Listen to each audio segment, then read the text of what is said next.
Assalamualaikum warahmatullahi wabarakatuh. Selamat sore dan selamat datang di Asogi seri ke-24. Apa saja kutanya Himpunan Onkologi Ginekologi Indonesia. Asogi merupakan webinar online series yang diselenggarakan oleh Hogi dan menjadi wadah diskusi seputar permasalahan dan kasus terkait onkologi ginekologi. Berjumpa lagi dengan saya, Dr. Hoirunisa, yang akan memandu acara pada sore hari ini. Dan selama 1 jam ke depan, kami akan menghadirkan diskusi interaktif bersama para narasumber yang tentunya pakar di bidangnya. Seluruh peserta yang hadir akan mendapatkan sertifikat ber-SKPID dan untuk kehadiran peserta akan tercatat secara otomatis melalui sistem Zoom. Selama acara, kami harapkan kepada seluruh peserta untuk dapat mengajukan pertanyaan baik secara langsung dengan menekan tombol raise hand terlebih dahulu atau dapat menuliskan pertanyaannya di kolom Q&A yang telah kami sediakan. Dan sore hari ini sudah hadir 2 orang narasumber kita yang akan berbagi ilmu serta sharing pengalaman pada Asogi seri ke-24 sore hari ini. Izinkan saya memperkenalkan narasumber kita. Yang pertama yaitu Dr. Tovan Widya Utami, spesialis obstetrik ginekologi konsultan, selaku konsultan onkologi ginekologi dari Fakultas Kedokteran Universitas Indonesia Jakarta, dan sekaligus sebagai Sekjen Hogi. Selamat sore, Dr. Tovan. Selamat sore, Dr. Nisa. Assalamualaikum warahmatullahi wabarakatuh. Waalaikumsalam. Dan untuk narasumber kita yang kedua, yaitu Dr. Muhammad Yusuf, spesialis obstetrik ginekologi konsultan, selaku konsultan onkologi ginekologi dari Rumah Sakit Kanker Darmais. Selamat sore, Dr. Yusuf. Selamat sore, Dr. Anissa. Assalamualaikum warahmatullahi wabarakatuh. Waalaikumsalam. Dan untuk jalannya diskusi, nantinya akan dipandu oleh moderator kita sore hari ini adalah Dr. Brahmana Askandar, spesialis obstetrik ginekologi konsultan selaku konsultan onkologi ginekologi dari Fakultas Kedokteran Universitas Airlangga sekaligus sebagai ketua Hogi kita. Selamat sore, Dr. Brahmana. Ya, selamat sore. Assalamualaikum warahmatullahi wabarakatuh. Untuk tema yang akan kita bahas pada Hogi sore ke-24 sore hari ini adalah tentang update perkembangan terkini tata laksana pada kanker ovarium. Namun sebelumnya, mari kita dengarkan sambutan dari Ketua Hogi kita kepada Dr. Brahmana Askandar, spesialis obstetrik ginekologi konsultan onkologi. Kami persilahkan. Assalamualaikum warahmatullahi wabarakatuh. Suara saya terdengar ya, Dr. Hoirunisa? Terdengar, Dok. Dengar Dr. Brahmana. Oke. Ya, yang terhormat Dr. Tovan, Sekjen Hogi, kemudian Dr. Yusuf, sekaligus keduanya narasumber pada sore hari ini. Terima kasih juga panitia, dan apresiasi terima kasih untuk para partisipan yang setia mengikuti acara ASHOGI. Topik pada sore hari ini sangat menarik. Dulu kita mengenal kanker ovarium, pengobatannya sama semua. Misalnya ada si A, si B, si C, si D, si E, pengobatannya sama. Tapi saat ini mungkin si A berbeda, si B berbeda, si C berbeda, yang kita sebut dengan precision medicine atau personalized medicine. Nanti akan didiskusikan pada sore hari ini. Seharusnya saya menjadi moderator, tetapi ternyata saya ada seminar di Bali, harusnya sudah mendarat 1 jam lalu, tapi ternyata baru mendarat. Supaya lebih lancar, nanti Dr. Tovan akan menghandle sekaligus moderator ya, Dr. Tovan ya. Siap, Dr. Brahmana. Moderator on the go ini agak nggak pas begitu ya, karena nanti bisa menghambat jalannya acara. Sekali lagi apresiasi untuk Dr. Tovan dan Dr. Yusuf. Nanti monggo didiskusikan apa sih perkembangan terkini dari kanker ovarium. Bagaimana dari segi operasi, dari segi kemo, dari segi targeted terapinya, dan lain-lain sebagainya. Ataupun kita justru di center tersier ini pengen tahu dari para sejawat semua apa kesulitannya di lapangan, nanti mungkin didiskusikan pemecahannya, solusinya. Sekali lagi terima kasih. Salam hormat untuk semua peserta, dan semua narasumber, dan semua panitia. Wassalamualaikum warahmatullahi wabarakatuh. Waalaikumsalam warahmatullahi wabarakatuh. Hati-hati, Dr. Brahmana. Delay, pesawatnya delay. Iya, aduh ya Allah. Ya, insya Allah yang terbaik. Baik, terima kasih Dr. Brahmana atas sambutannya. Selanjutnya adalah acara diskusi yang akan dipandu secara langsung oleh narasumber sekaligus merangkap sebagai moderator kita pada sore hari ini kepada Dr. Tovan Widya Utami, spesialis obstetrik ginekologi konsultan onkologi. Kami persilahkan. Ya, baik. Terima kasih Dr. Anissa. Saya mendengar katanya Dr. Nisa ini lagi kurang sehat juga ya. Suaranya serak-serak begitu. Ya baik, terima kasih. Jadi tidak berlama-lama saya rasa karena kita waktunya terbatas. Izinkan saya memulai acara ini menggantikan Bapak Ketua kita Dr. Brahmana yang sedang dalam perjalanan ya, sedang landing, baru saja landing di Ngurah Rai Denpasar ya. Jadi memang semula direncanakan tidak delay, tapi ternyata delay tidak bisa. Jadi mudah-mudahan tetap dalam lindungan Yang Maha Kuasa. Baik, izinkan saya memulai acara kita Asogi. Bismillahirrahmanirrahim. Assalamualaikum warahmatullahi wabarakatuh. Kepada teman-teman dari SPOG dimanapun berada maupun onkologi konsultan dimanapun berada, menyapa kembali di Rabu sore ini kita dalam Asogi ke-24. Jadi saat ini kita mengambil tema tentang update perkembangan terkini tata laksana kanker ovarium ya. Jadi sudah disampaikan oleh Bapak Ketua kita bahwa kanker ovarium ini memang menjadi suatu hal yang sangat menantang dikarenakan memang ternyata di negara maju pun kanker ovarium menjadi suatu hal yang sangat pelik di mana memang tidak menunjukkan perbaikan dalam survival begitu ya. Jadi memang ini judul cukup luas ya saya rasa, namun mungkin kita harus memulai dari basic science ya. Izinkan ya Dr. Yusuf kita mulai dengan paparan dulu ya Dr. Yusuf ya. Nanti setelah ini Dr. Yusuf kedua untuk membahas tentang maintenance dose ya. Jadi saya akan memulai tentang bagaimanapun kita harus memahami ya situasi atau basic science dari apa yang kita hadapi di Indonesia ini maupun di dunia gitu ya. Di sini adalah berjudul bahwa update in ovarian cancer management, apa yang sesungguhnya kita harus hadapi, apa yang kita harus pahami dari awal begitu ya. Ini outline-nya adalah yang pertama bagaimana kita memahami overview dan basic apa sih atau sesungguhnya yang menjadi beban kita untuk mengatasi ovarium ini. Yang kedua adalah bagaimana update manajemennya, nanti mungkin akan dibantu oleh Dr. Yusuf sebagai narasumber kedua, dan bagaimana tantangan ke depan. Ini saya rasa tidak perlu dibahas lagi bahwa ovarian cancer itu merupakan CA kedua di Indonesia ya, menjadi momok yang sangat luar biasa di negara maju pun ya, dengan berbagai biomolekular dikembangkan namun masih menjadi masalah untuk early detection, tidak memungkinkan untuk screening begitu ya. Di sini juga tentang statistik saya tidak akan bahas. Nah, bagaimana tentang distribusi dari usia pada kanker ovarium di Indonesia ini ya. Kalau kita lihat di sini beberapa variasi pasien yang kita miliki bahwa ternyata ada yang masih muda, di mana cuma memiliki anak satu, bahkan memang salah satu faktor risiko adalah tidak memiliki anak ya. Kemudian ada yang memang belum menikah usia 50 tahun dan ada yang sudah hingga 74 tahun. Jadi memang kita tidak mengenal untuk kita bicara ovarian cancer itu adalah pada kondisi yang epithelial ovarian cancer ya. Kalau kita bicara ovarian cancer itu secara tidak tersebut adalah yang epithelial begitu. Nah, ini adalah beberapa fakta teman-teman yang harus diketahui bahwa secara global statistik selama 36 tahun terakhir ternyata overall survival tidak menunjukkan perbaikan, hanya meningkat hanya 10%, dari 36% hanya menjadi 45-46% saja begitu ya. Nah, ini juga kita harus memahami bahwa betul sekali bahwa kanker ovarium datang pada sudah stadium selanjut di mana memerlukan suatu multidisciplinary approach ya, di mana dikatakan memang population based screening itu sangat dianggap tidak efektif, dan memang kita mendekati suatu molecular genomics yang tadi disampaikan precise medicine, bagaimana kita bisa menilai suatu individu memiliki faktor risiko dan bagaimana tentang kemoresistensi yang ada pada individu tersebut dan bagaimana potensi response rate di kemudian hari terhadap terapi yang kita berikan. Yang perlu kita pahami adalah betul ovarium itu sangat unik ya, bahwa inisial terapi atau cornerstone prinsip utamanya adalah tetap cytoreductive surgery dengan adjuvan, dalam hal ini adalah kemoterapi. Dan ini juga beberapa unik genomik ya. Jadi kita sudah bicara bukan lagi masalah bersihnya operasi ya, kemudian operasinya yang kelihatannya seperti apa ya, begitu heroiknya gitu ya. Namun memang kita mendekati suatu kondisi di mana precise medicine pada pasien-pasien tertentu dengan high risk factor ya.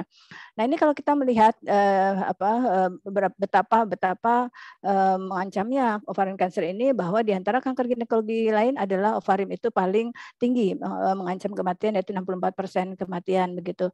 Nah, dikatakan memang jelas ya dibandingkan dengan kanker payudara dan kanker serviks tidak ada metode screening dari ovarian cancer, sehingga memang kita betul-betul pada beberapa populasi apakah memang perlu dilakukan screening seperti BRCA mutation atau tidak, itu adalah suatu masih hal kontroversial.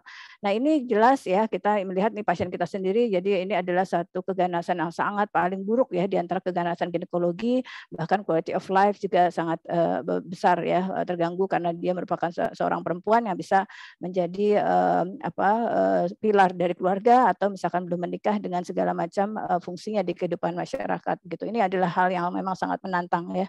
Jadi di sini tadi saya sampaikan bahwa sebelum kita memahami terapi tentu kita harus memiliki pemahaman terhadap patofisiologi dari kanker ovarium ini gitu ya. Jadi memang ternyata beberapa penyebab misalkan adanya stimulasi berlebihan terhadap ovarium, tapi ternyata ada microenvironment yang kita harus pahami dari satu kanker ovarium. Jadi kenapa sih dalam statistik selalu menunjukkan kematian yang sangat tinggi dari epithelial ovarian cancer ini yang memang dikarenakan belum ada screening metode yang handal ya, kemudian juga terapinya juga masih cukup konvensional begitu ya. Namun ke depan kita memang sudah banyak sekali dikembangkan targeted terapi dari kanker ovarium ini. Nah, di sini dikatakan bahwa bagaimana kita bisa memahami carcinogenetic mechanism dari suatu ovarian cancer. Nah, ternyata memang sangat sulit dipahami atau masih sangat sedikit pemahaman tentang ini. Sehingga memang jelas kita seperti mencegat dari segala macam arah gitu ya. Kalau kita tahu di sini bahwa microenvironment dari suatu kanker ovarium itu adalah sangat unik. Ini hanya sedikit sekilas ya, hanya mengingatkan bahwa banyak sekali signaling pathway yang terlibat pada respon sel tumor terhadap obat-obatan kemoterapi, dan ini sangat menjadi hal yang cukup mengkhawatirkan ya, bukan hanya terhadap pasien tapi juga bagi dokter yang merawat ya. Jadi di sini kalau kita lihat original hallmarks ya, karakteristik dari suatu kanker itu yang pertama kita lihat yang the originalnya adalah tahun 2000, kemudian next generation ada 2011, kemudian expanding frontiers cancer biology itu di tahun 2022. Ini dia ya. Jadi kita lihat di sini kenapa kanker itu selalu bisa recurrence gitu. Kenapa kanker itu bisa ternyata resisten ya, karena dia memang memiliki segala macam sifat ini yang sehingga satu pathway kita cegah ternyata dia lari ke pathway yang lain gitu. Jadi tidak mungkin pada suatu kanker memang melibatkan hanya 1-2 pathway, mungkin bisa keseluruhannya dia mainkan. Jadi memang cukup pelik dan sangat-sangat pelik dalam kondisi sel ovarium apalagi yang sudah sampai stadium lanjut. Nah, ini adalah model ilustrasi dari satu kemoresistan ya. Jadi memang ada beberapa molekular genetics yang memang terkait dengan kegagalan terapi. Di sini juga complicated sekali, tapi di sini teman-teman tidak usah pusing ya. Kita di sini kan Ashogi ya adalah serius sampai santai ya. Serius tapi santai. Tapi ini serius juga nih akhirnya ya. Jadi kalau dilihat di sini ingat kembali bahwa kalau kita bicara ovarian cancer itu epithelial ya, itu mostly itu 85-90%, sisanya sex cord dan germ cell tumors yaitu kurang dari 10% gitu ya. Nah, ini yang harus dipahami juga bahwa tidak semua kanker ovarium memiliki prognosis yang buruk-buruk banget gitu ya. Tapi kalau kita cerita yang epithelial jelas ya, pada high grade serous itu memang memiliki perangai yang lebih agresif, yaitu termasuk dalam tipe kanker ovarium tipe 2 ya. Sedangkan kalau low grade serous memang biasanya berasal dari borderline ya atau mucinous ya, yang biasanya memiliki low malignant potential namun memang memiliki karakter dia chemoresistant. Sedangkan pada non epithelial kita bisa tahu banyak sekali yang survive bahkan memiliki preserved fertility dan akhirnya memiliki anak ya setelah pengobatan komplit yang komplit respon. Bahkan sebelum terapi operasi pun seringkali mendapatkan kemoterapi itu dengan komplit respon. Nah, ini adalah beberapa pathway yang saya rasa nggak perlu saya ulang, namun ini adalah penting ya teman-teman bahwa bagaimana kita bisa tahu prognosis ya. Di sini tidak perlu seorang onkolog atau konsultan onkologi untuk mengetahui ini. Seharusnya SPOG non-onkologi juga bisa memberikan edukasi kepada pasien yang dihadapi gitu ya. Jadi kalau misalkan tipe 1 kita bisa lihat ya, biasanya itu ada yang low grade ya, mutasi KRAS BRAF ya, kemudian instability-nya adalah rendah, kemudian memang jelas dua-duanya adalah difficult untuk di screening, namun pada yang tipe 1 masih ada tempat untuk dilakukannya suatu screening ya. Sedangkan pada yang pada histologic types ya, biasanya kalau emang tipe 2 itu high grade undifferentiated yang biasanya memang lebih buruk prognosisnya. Nah, di sini beberapa guideline dari ESMO konsensus ya, recommendation tentang bagaimana kita bisa mempelajari molecular biology dari ovarian cancer, dan kita juga tahu beberapa perkembangan dari Vigo staging ya, pertama tahun 1973, kemudian berkembang ke 1988 dan terakhir adalah 2014 gitu ya.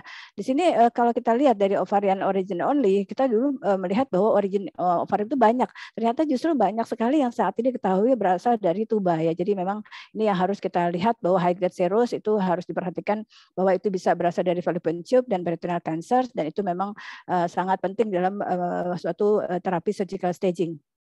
Ini adalah perkembangan perubahan dari stadium yang 2013 terhadap 1988 yang lama gitu ya, bahwa ada 1C, 1, 2, 3. Ini mungkin teman-teman kalau ada yang belum familiar dengan ini, bahwa kita 1C sekarang sudah 1, 2, 3, di mana kalau C1 biasanya memang pada saat pembedahan pecah gitu ya. Kalau 1C3 biasanya sudah ada sebelumnya. Jadi memang ini memberikan prognosis yang lebih buruk di mana 1C yang lama gitu ya.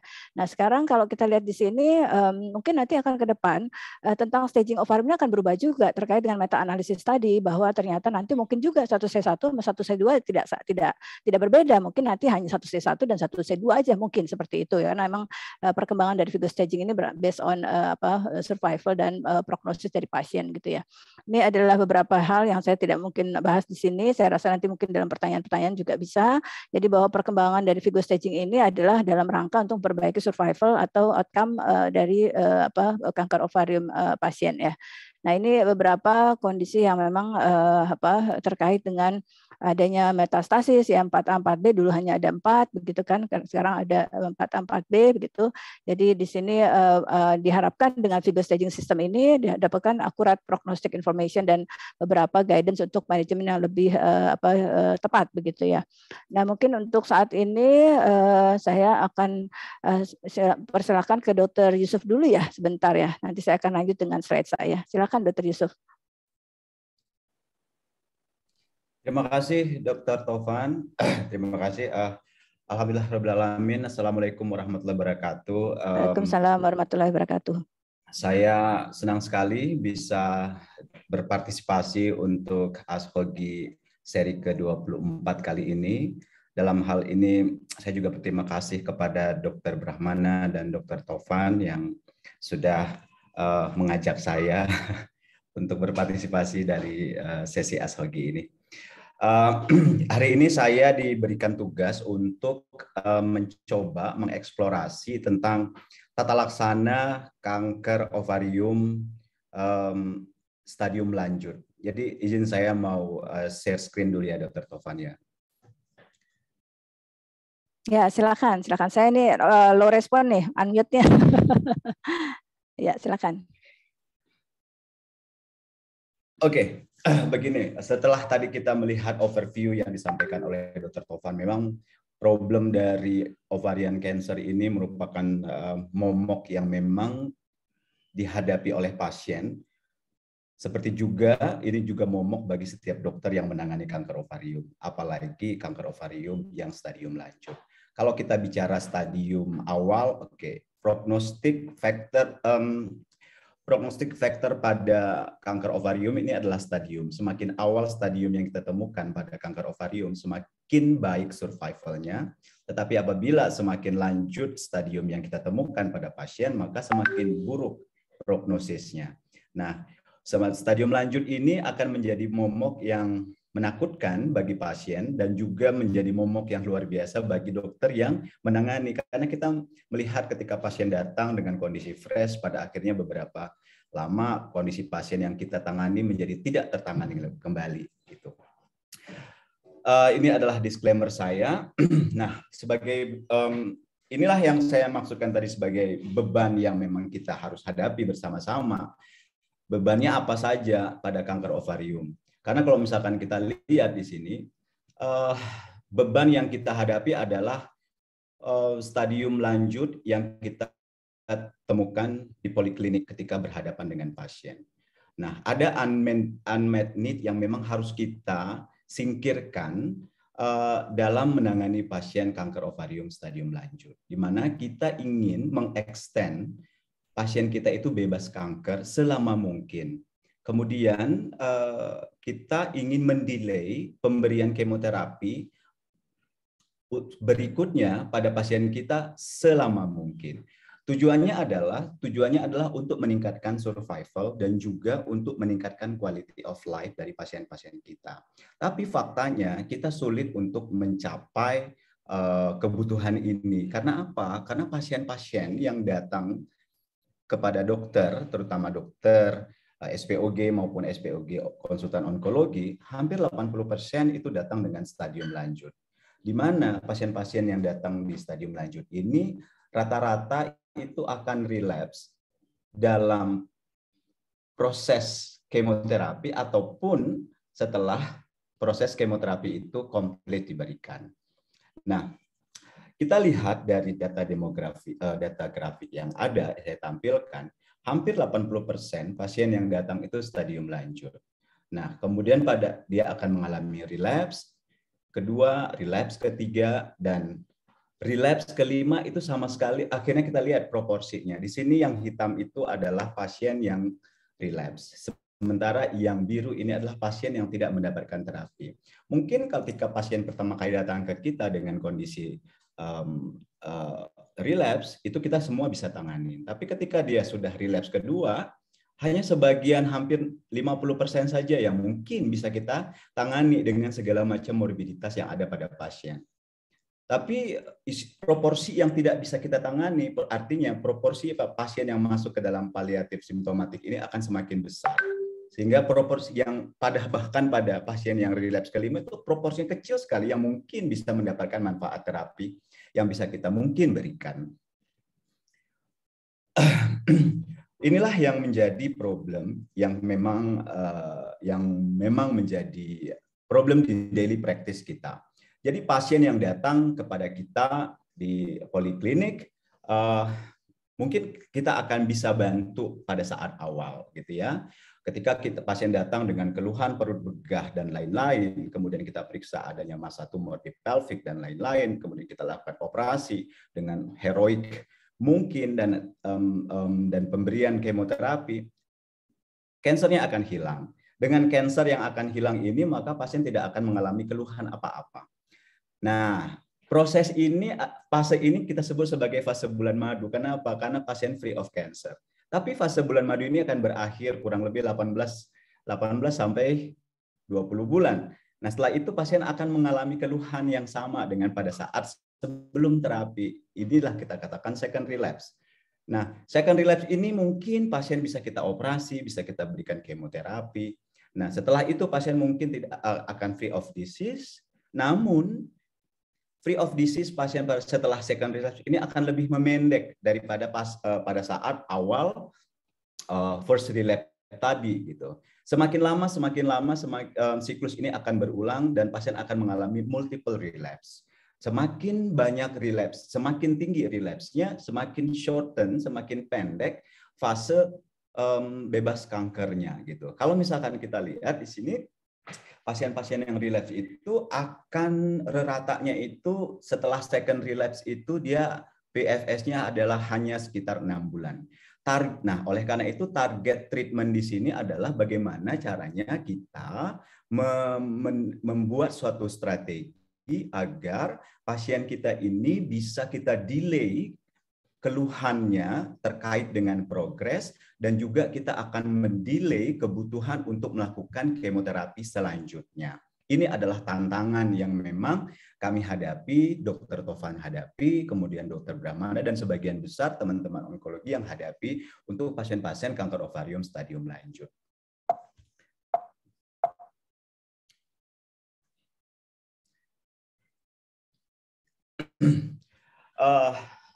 Sebenarnya apa sih yang akan terjadi pada pasien yang datang ke poliklinik dengan kanker ovarium stadium lanjut? Apa yang akan terjadi sampai dalam proses perjalanan penyakitnya ini? Pada akhirnya pasien memang akan meninggal. Tapi proses menuju meninggalnya pasien ini yang menjadi suatu tantangan bagi kita semua. Ketika pasien datang, maaf, Dr. Tovan, saya kelihatan nggak ya kursornya? Kelihatan jelas. Ya. Nah, ketika pasien datang, mungkin kita akan diagnosis dengan adanya keluhan, kita melakukan staging laparotomi atau debulking laparotomi dengan standar hari ini kita menggunakan zero residu sebagai cornerstone yang disampaikan oleh Dr. Tovan tadi. Kemudian pasien akan kita berikan kemoterapi. Nah, setelah berikan kemoterapi dan dilanjutkan dengan pemberian maintenance terapi. Maintenance terapi hari ini yang memang yang hari ini disepakati oleh yang sudah di-approve oleh FDA maupun ESMO adalah anti-VEGF yang dalam hal ini adalah bevacizumab dan PARP inhibitor yang dalam hal ini adalah olaparib, niraparib, dan rucaparib. Kemudian pasien akan masuk dalam fase honeymoon moment tadi. Pasien akan datang ke poliklinik dengan senyum yang renyah. Dokter juga akan lebih tenang menjelaskan kepada pasien bahwa pasien harus menjalani follow up bla bla bla. Pada akhirnya seiring dengan waktu kurang lebih 12 sampai 28 bulan akan muncul gejala lagi. Yang kita tandai dengan adanya progres di sini. Apa yang mungkin kita kerjakan? Bisa jadi yang bisa kita kerjakan adalah operasi kembali, pemberian kemo lagi, gitu ya.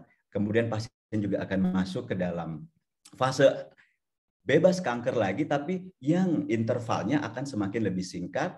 Dan pada akhirnya setelah beberapa kali relapse, pasien juga akan meninggal karena apa? Karena kita tidak bisa memberikan suatu treatment apapun kepada pasien seperti ini, sehingga kita akan masukkan pasien dalam palliative symptomatic treatment. Inilah yang akan terjadi pada pasien-pasien kita yang datang dengan kanker ovarium stadium lanjut.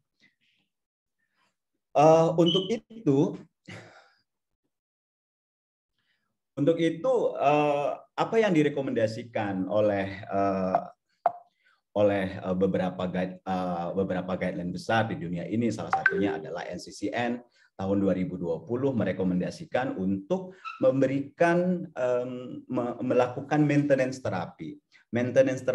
Nah, maintenance terapi di sini bisa diberikan bevacizumab, bisa diberikan PARP inhibitor. Untuk PARP inhibitor sendiri disarankan pemberiannya itu akan dapat memberikan manfaat yang besar bagi pasien-pasien yang memang memiliki status mutasi di BRCA1 atau 2, baik itu germline maupun somatik.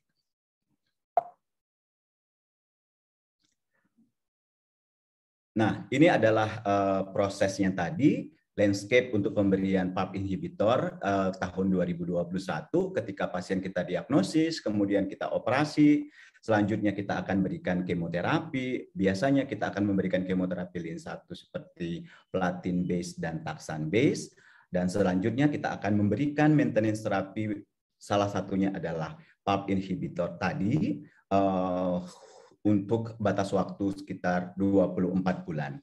Nah, pada akhirnya pasien juga mungkin akan progres, akan kita berikan kemoterapi juga, atau kita juga operasi sebelum berikan kemoterapi, itu pilihan tergantung situasi dan skenario yang ada pada saat pasien tersebut datang atau relapse. Kemudian kita dapat juga memberikan re-challenge pemberian maintenance terapi, dalam hal ini bisa juga pemberian maintenance terapi tergantung paparan expose dari maintenance terapi yang diberikan sebelumnya kepada pasien, sampai pada akhirnya pasien tidak bisa kita berikan terapi apapun, baik itu operasi, kemoterapi, sampai akhirnya pasien pergi meninggalkan dunia ini. Ini yang akan saya bahas adalah maintenance terapi. Fokusnya hari ini tetap tentang maintenance terapi dengan menggunakan PARP inhibitor. Begini, pada saat DNA rusak bisa terjadi single strand break maupun double strand break. Ketika DNA rusak single strand break, maka di dalam sel yang normal, sedalam sel itu dia akan mencoba untuk memperbaiki kerusakan sel tadi. Salah satunya PARP ini akan datang. PARP ini akan datang untuk meninjau kerusakan dari single strand yang di rantai di untaian DNA tadi. Dengan PARP mencek dan dia berusaha untuk memanggil protein-protein yang bisa membantu untuk merepair single strain yang rusak tadi gitu. Nah, untuk akhirnya akan diperbaiki menjadi double strain DNA utuh. Namun pada sel kanker terjadi kerusakan sel-sel ini tadi yang diakibatkan oleh suatu mutasi. Sehingga apabila terjadi kerusakan pada protein-protein yang datang tadi, protein-protein ini tidak akan mampu untuk memperbaiki single strain yang rusak tadi menjadi double strain yang memang sesuai sebelum dia mengalami kerusakan. Oleh karena itu, akibat dari protein yang tadi mengalami mutasi tidak datang untuk memperbaiki single strain dengan cara yang sesuai, maka dia akan membentuk, maka sel yang diperbaiki oleh protein yang mengalami mutasi tadi akan berubah sifatnya. Oleh karena itu, untuk mencegah terjadinya double strain break yang terjadi akibat proses perbaikan yang dilakukan oleh protein-protein yang mengalami mutasi tadi, maka kita memberikan PARP inhibitor. Tujuan dari pemberian PARP inhibitor tadi pada single strain break adalah untuk mencegah terjadinya base excision repair yang secara alamiah dikerjakan oleh sel yang rusak tadi. Pada sel yang normal apabila ini terjadi, maka dia homolog rekombinannya ini akan tetap bekerja sehingga sel-sel yang memang single strain tadi rusak, single strain break-nya rusak, dia akan diganti oleh protein-protein yang memang tidak mengalami sel-sel yang tidak mengalami mutasi tadi melalui jalur homolog rekombinan.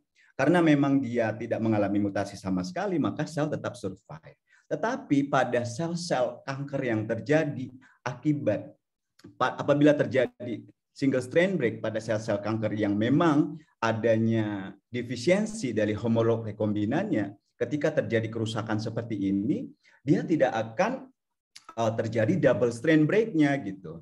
Nah, dengan adanya pemberian PARP inhibitor tadi pada kelompok sel yang mengalami homolog rekombinan defisiensi, maka sel ini juga akan gagal untuk memperbaiki diri sehingga akan memicu terjadinya kematian sel.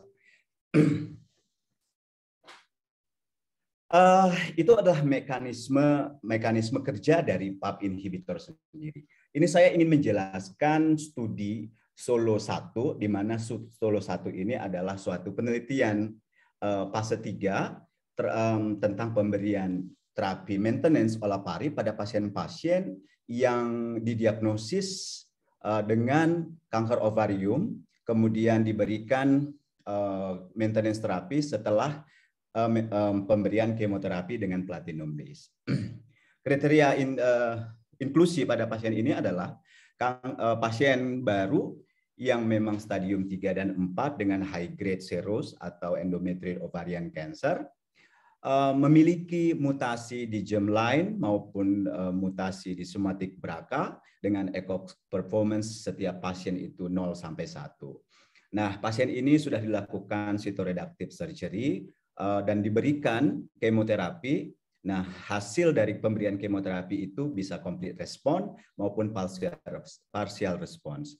Pasien ini masuk ke dalam, kemudian pasien kita bagi di dalam penelitian ini dibagi dua arm. Satu adalah kelompok yang memang mendapatkan maintenance terapi olaparib selama 2 tahun. Satu lagi adalah pasien yang mendapatkan placebo kemudian diikutin setelah 2 tahun atau sampai disease progress. Hasilnya apa? Hasilnya kita lihat dari 60 bulan follow up ditemukan bahwa pada kelompok yang memang mendapatkan maintenance dengan olaparib tadi 40% populasi penelitian itu tidak mengalami rekarensi. Artinya memang dia bebas kanker, hampir 48%. Sementara pada kelompok yang memang mendapatkan hanya placebo itu pada yang bebas kanker itu hanya 21% saja gitu. Dengan median median PFS-nya hampir 56 bulan, dan pada kelompok yang mendapatkan olaparib sebagai maintenance terapi, sementara median PFS pada kelompok yang placebo itu hanya 13,8 bulan dengan hazard ratio 0,33, artinya bahwa pemberian maintenance terapi tadi itu dapat menurunkan angka kejadian relapse hampir kurang lebih 70% dibandingkan pada mereka yang tidak mendapatkan maintenance terapi olaparib. Adapun efek samping dari pemberian olaparib itu sendiri rata-rata adalah mual, muntah, anemia, kemudian mencret, dan neutropenia. Tetapi ini majority dari efek samping seperti ini hanya grade 1 dan grade 2. Yang grade 3 ke atas itu hanya sedikit saja dibandingkan. Jadi kalau dengan melihat toleransi obat yang seperti ini, kita beranggapan bahwa safety dari penggunaan olaparib pada pasien-pasien kanker ovarium stadium lanjut masih tolerable. Nah, itu adalah untuk kasus yang memang newly diagnosed ovarian cancer stadium lanjut. Kemudian bagaimana peran olaparib atau peran PARP inhibitor tadi pada pasien-pasien yang memang relapse gitu. Artinya bagaimana pasien yang tadinya dilakukan operasi kemudian mendapatkan kemoterapi adjuvan dengan platin dan ditemukan adanya platin yang sensitif, apa yang mungkin akan kita berikan option pada pasien-pasien seperti ini. Pertama, saya ingin menjelaskan sebelum tahun 2018 kita mendefinisikan bahwa seorang pasien yang sudah mendapatkan terapi adjuvan dengan platinum base, kapan kita katakan sensitif, kapan kita katakan resisten. Ini adalah definisi operasional lama yang kita gunakan sebelumnya dengan menggunakan time frame. Artinya kita katakan sensitif apabila pasien yang mendapatkan kemoterapi ini akan recurrent setelah 6 bulan setelah pasien menjalani kemoterapi secara lengkap. Itu kita katakan sensitif. Kita katakan resisten apabila kanker ini muncul dalam 6 bulan setelah pasien itu menjalani kemoterapi dengan platinum base secara lengkap. Sementara platinum refraktori artinya memang progres terjadi selama pemberian kemoterapi. Namun pada tahun 2018 ESGO dan ESMO itu merevisi definisi operasional tadi. ESGO-ESMO itu merevisi definisi operasional tadi tidak menggunakan waktu sebagai time frame, waktu sebagai framingnya gitu. Jadi time frame itu di-exclude. Yang menjadi dasar ESGO dan ESMO merevisi ini adalah clinical judgment. Jadi di sini dalam konsensus ini dinyatakan bahwa dikatakan sensitif terhadap platinum apabila pasien itu terbukti menunjukkan respon terhadap pemberian kemoterapi yang platinum base tadi. Apakah responnya itu komplit maupun parsial, itu tetap dikatakan sensitif. Itu yang pertama. Yang kedua, atau pasien dikatakan atau pasien diduga atau dinilai sensitif terhadap pemberian kemoterapi dengan platinum base, itu apabila pasien menunjukkan tidak adanya keluhan sama seperti ketika pasien mengalami relapse setelah pemberian kemoterapi adjuvan dengan platinum base tadi. Atau pasien yang tadinya dioperasi dengan tidak adanya tumor residual setelah operasi dan diberikan kemoterapi, itu tetap kita katakan sensitif terhadap platinum. Karena apa? Karena kita tidak bisa menilai responnya karena tidak bisa diukur, karena sisa tumornya tidak ada. Sementara dikatakan resisten terhadap platinum apabila pasien menunjukkan progression di dalam selama pemberian kemoterapi platinum base tadi, atau kita menduga atau menilai bahwa ini resisten apabila selama pemberian kemoterapi dengan platinum base tadi terdapat symptoms yang relapse hampir sama dengan symptoms yang sebelumnya. Jadi ini kita katakan pasien curiganya adalah platinum resisten. Jadi inilah yang terbaru untuk menilai kapan kita katakan platinum sensitif, kapan kita katakan platinum resisten. Korelasinya adalah begini. Kenapa?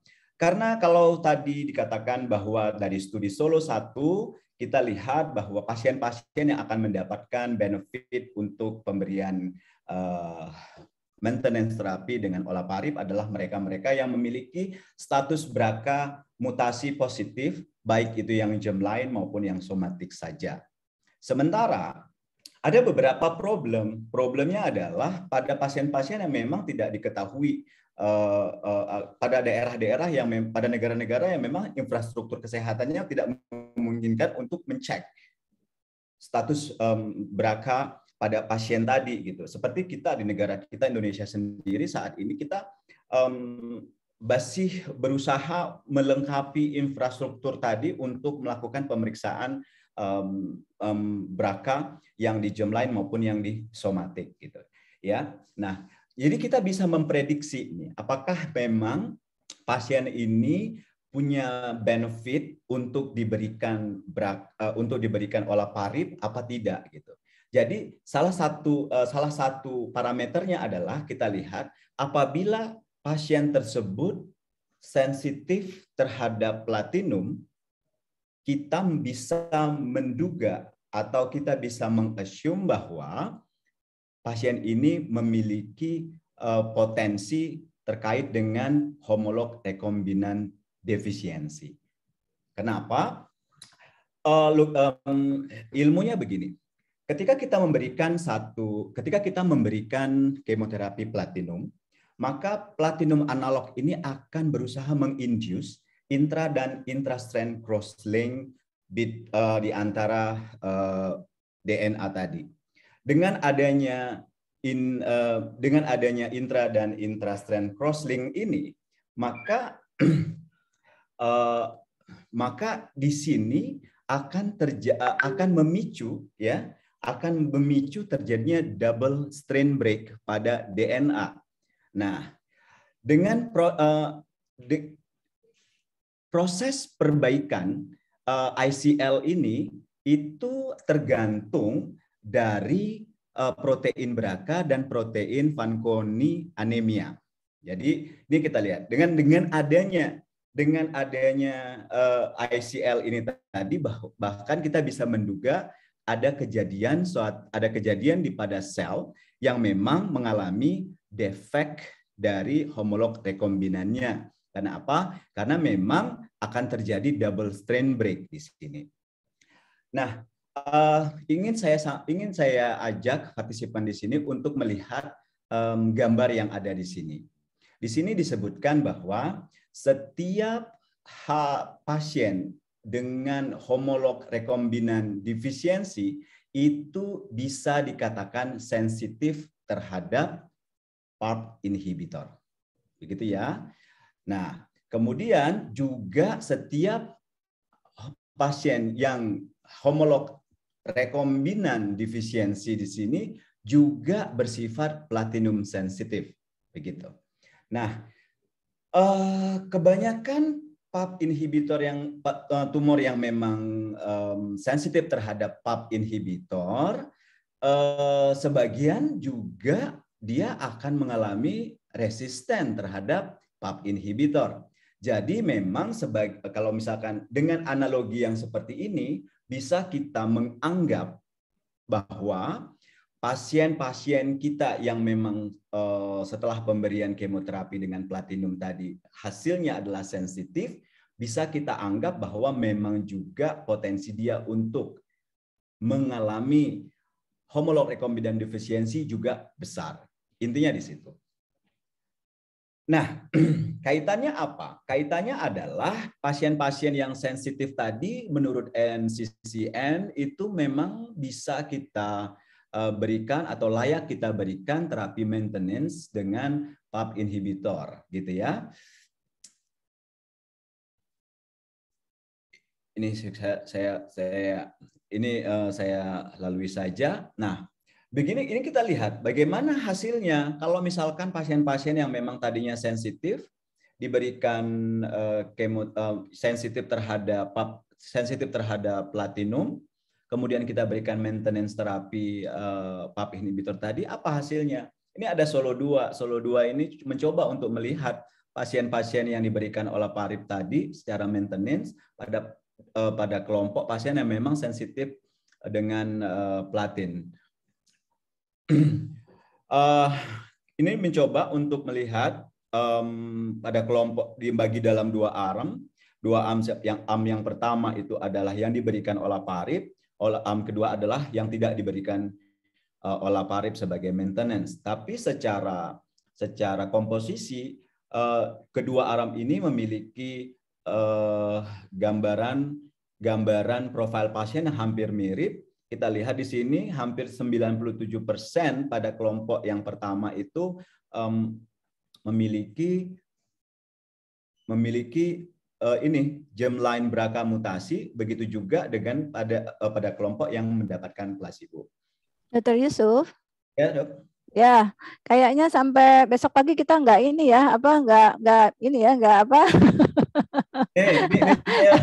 nggak habis-habis. Jadi ini menarik sekali, Dr. Yusuf ya. Tapi karena mengingat waktu ini, saya menikmati sekali ya. It's really enjoy to follow your presentation ya. Jadi saya yakin peserta juga sangat suka dengan apa yang disampaikan Dr. Yusuf. Tapi ini kita punya waktu yang sangat terbatas, 11 menit lagi. Jadi mungkin ada 1-2 statement. Ini karena saya lihat di kolom chat juga ternyata belum ada pertanyaan. Tapi menarik sekali, sangat baik sekali apa yang disampaikan Dr. Yusuf tadi. Jadi bisa disampaikan mungkin dalam kalimat yang lebih sederhana dalam maintenance terapi regarding the update management of ovarian cancer. Silakan Dr. Yusuf. Mungkin nanti sedikit saya tambahkan. Jadi gini, Dok, yang ingin saya sampaikan adalah bahwa saat ini kita pemeriksaan mutasi baik itu germline maupun somatik di BRCA untuk kasus-kasus ovarium, kasus-kasus kanker ovarium tipe epitelial itu sudah direkomendasikan oleh NCCN juga oleh konsensus ESMO dan ESGO, sehingga terkait dengan kepentingan pemberian maintenance terapi pada kasus-kasus kanker ovarium yang stadium lanjut. Terbukti dari penelitian Solo 1, benefit yang didapatkan oleh kelompok yang mendapatkan terapi maintenance itu dengan PFS hampir 56 bulan.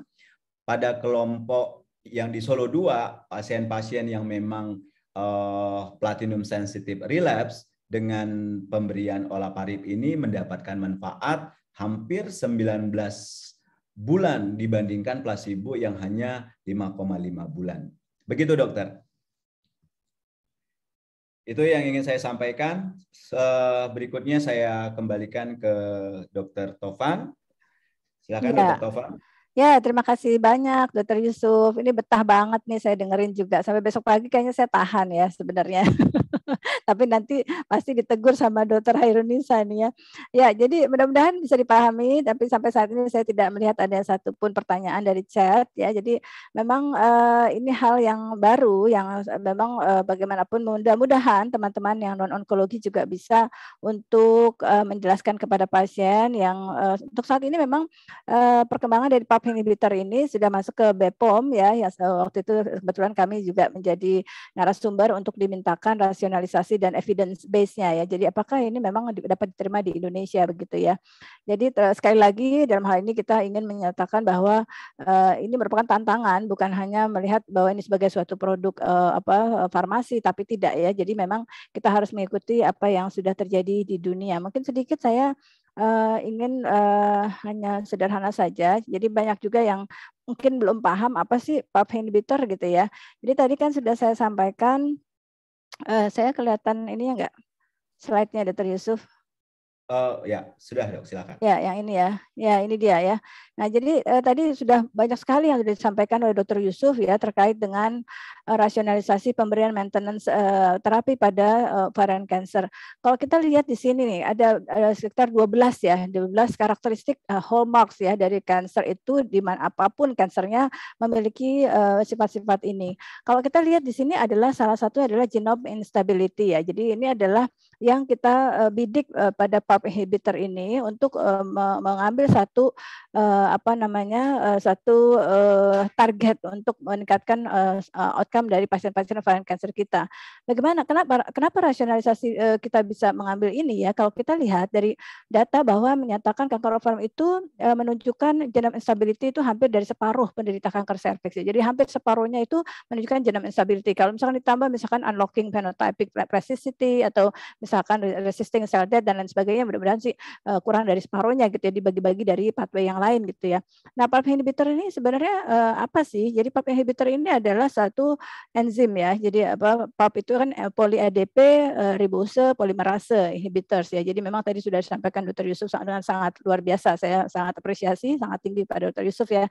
Bahwa dia memang dikatakan bahwa ovarian cancer itu menunjukkan defect pada satu atau lebih dari ini ya beberapa DNA repair pathway. Jadi memang yang terkait dengan homolog recombination atau HR tadi ya dikatakan memang di sini adalah suatu multifungsional dari enzim PARP ini, sehingga mudah-mudahan dengan adanya targeted terapi ini kita bisa memperbaiki pathway ini ya yang secara spesifik gitu ya.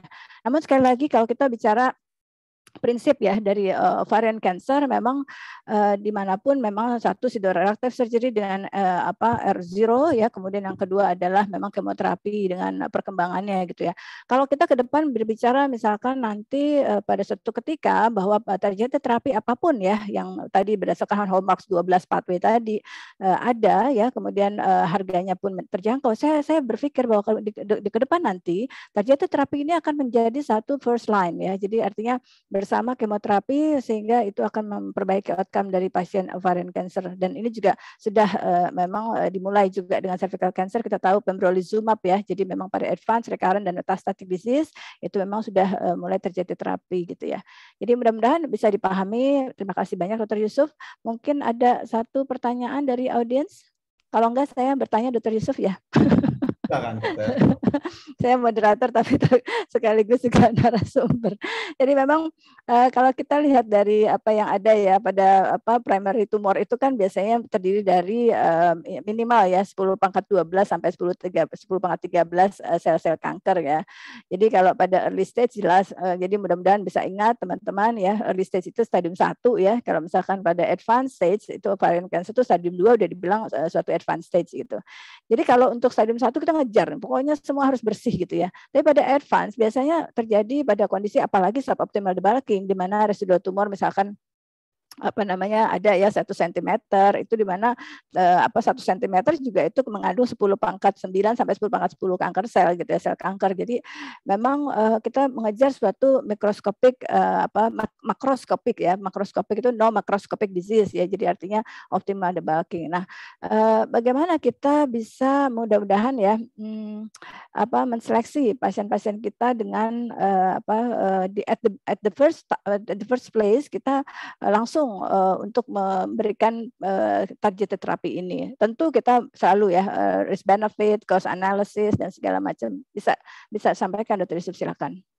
Jadi begini dok, sebenarnya kalau misalkan kita lihat berkaca pada Solo 1, kita lihat dari distribusi pasien yang ada. Memang di sana yang dimasukkan dalam kriteria inklusinya itu bisa pasien yang tadinya semua pasien yang sudah dilakukan operasi. Apakah pasien itu optimal sitoredaktif atau non optimal sitoredaktif? Pada dua kelompok ini, ya pada non suboptimal debulking tadi. Pada dua kelompok ini tetap dapat manfaat pada pemberian olaparib tadi. Namun pada di situ disebutkan bahwa pada kelompok yang memang dari awal dioperasi dengan no macroscopic residual disease, kemudian dengan mutasi di BRCA itu sampai lebih dari 5 tahun observasi sampai saat ini memang tidak tidak ditemukan adanya evidence of recurrence di sana gitu. Jadi di situ disimpulkan bahwa memang tetap target menjadi target utama dalam melakukan terapi operasi kanker ovarium yang stadium lanjut tadi adalah no residu adalah sebagai parameter kita untuk achieve gitu. How to achieve tadi itu tergantung kondisi pasien gitu ya. Jadi kondisi pasien memang seperti yang beberapa simposium yang kita ikutin bahwa memang tidak mudah untuk mencapai residu zero tadi gitu. Kita harus betul-betul bisa membalancing antara radicality dengan morbidity. Karena apa? Karena memang kalau misalkan kita lihat secara skill kita mampu, tetapi environment atau lingkungan kita, anestesinya, ICU-nya, kemudian bagaimana post-operative care-nya, nah itu memang menjadi PR yang luar biasa. Jadi untuk kita hadapi saat ini, gitu, terutama di tempat-tempat yang memang belum banyak mendukung environment untuk melakukan tindakan operasi debulking yang komprehensif. Begitu, Dr. Tovan. Ya, baik. Terima kasih, Dr. Yusuf. Saya rasa penjelasan yang sangat komprehensif ya. Jadi mengingat dengan waktu, ya sekali lagi kita kalau bicara tentang ovarian cancer kayaknya nggak habis-habis ya. Itu sangat topik yang sangat menarik untuk dibahas secara detail dan mendalam gitu ya. Karena mengingat waktu tinggal 2 menit lagi, izinkan saya untuk mensamarikan apa yang kita diskusikan pada sore hari ini. Karena kelihatannya memang ini ada tercatat hampir 90 audiens ya. Alhamdulillah, mudah-mudahan apa yang kita diskusikan ini menjadi sesuatu yang bisa diterapkan pada praktek sejawat dimanapun berada pada setting apapun ya. Jadi sekali lagi pada topik ini adalah penata laksanaan ya terkini atau update perkembangan terkini tata laksana atau manajemen kanker ovarium. Jadi kalau kita bicara manajemen atau tata laksana tentu bukan hanya pada segi kuratif ya. Jadi kalau kita bergerak ke depan itu adalah preventive medicine ya, preemptive medicine sampai pada suatu precise medicine ya. Jadi kalau di luar negeri memang sudah sampai terjadi mapping genetik ya dari setiap orang individu itu di mapping genetiknya gitu. Kalau memang kita bicara deteksi dini itu terdiri dari screening dan early diagnosis. Jadi kalau pada ovarian cancer jelas kita belum ada tempatnya untuk screening, tapi memang pada deteksi early diagnosis itu besar peluangnya untuk melakukan early diagnosis. Nah, tentang perkembangan terapi memang kita ke depan akan melihat bagaimana melihat targeted terapi pada seleksi kriteria pasien dan juga bagaimana kita bisa melihat dari pohon keluarga, jangan lupa ya, walaupun secara epidemiologi memang bukan dominan ya, ovarium itu adalah familial, tapi memang cukup sporadis. Namun ketika kita mendapatkan pasien dengan familial cancer ya, ovarian cancer, breast cancer, colorectal, pancreas and prostate cancer, itu sebaiknya memang kita harus menelusuri secara konseling genetik. Nanti itu adalah suatu comprehensive multidisciplinary approach ya. Mudah-mudahan bisa diterima. Waktu sudah menunjukkan jam 16.30 waktu Indonesia Barat. Kebetulan saya berada di waktu Indonesia Tengah ini saat ini di Denpasar. Bali ya dok ya? Ya, jadi agak pentang-panting juga tadi barusan menjadi juri itu oral presentation ya. Terima kasih sekali lagi. Terima kasih banyak Dr. Yusuf. Barakallah ya. Salam sehat, salam hormat bagi semua teman-teman dimanapun berada. Saya tutup. Wassalamualaikum warahmatullahi wabarakatuh. Saya kembalikan kepada Dr. Nisa. Baik, mungkin memang sedikit complicated, tapi informasi tadi sangat betul. Dan memang sangat berisi sekali mengenai update informasi baik diagnosis, tata laksana, follow up pada kanker ovarium, khususnya terkait targeted terapi di era precision medicine seperti saat ini. Terima kasih kami ucapkan kepada para narasumber kita sore hari ini, Dr. Tovan, Dr. Yusuf, Dr. Brahmana. Tidak terasa tibalah kita di penghujung acara. Semoga materi Ashogi pada sore hari ini membawa banyak manfaat. Terima kasih atas perhatian dan atensi semua peserta Ashogi. Mohon maaf bila terdapat hal yang kurang berkenan dan sampai jumpa di Ashogi seri ke-25 berikutnya bulan depan di bulan Juni. Kami undur diri. Wassalamualaikum warahmatullahi wabarakatuh. Waalaikumsalam warahmatullahi wabarakatuh. Ya, selalu semangat Dr. Yusuf. Ya dok, selamat di Bali. Adik-adik yang saya banggakan. Selamat di Bali dok. Iya. kembali hektik. Jadwalnya padat sekali. Makasih Dokter Lisa, cepat sembuh ya. Mohon dok, sehat-sehat dokter. Dokter Brahmana udah sampai mana?